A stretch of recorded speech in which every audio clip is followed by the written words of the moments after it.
Good everyone, you're watching Creative Fixes. In this video, I'm going to talk about how to label the columns with numbers in Excel. Now in Excel, by default, the columns are labeled as letters, which is A1 format.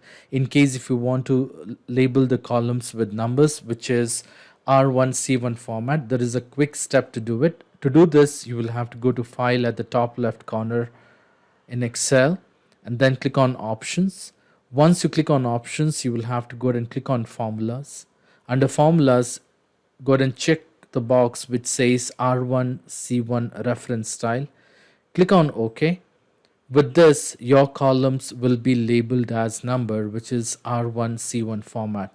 Now, if you want to switch back to the default labeling, which is A1 format, all you have to do is you'll have to click on File at the top left corner, click on Options, go to Formulas. Under Formulas, uncheck the box which says R1C1 reference style, click on OK, and this will get back to your column format to A1 format. I hope this video was useful. In case if you like this video, please make sure to hit the like button and do not forget to subscribe to my channel. Thank you. Have a great day.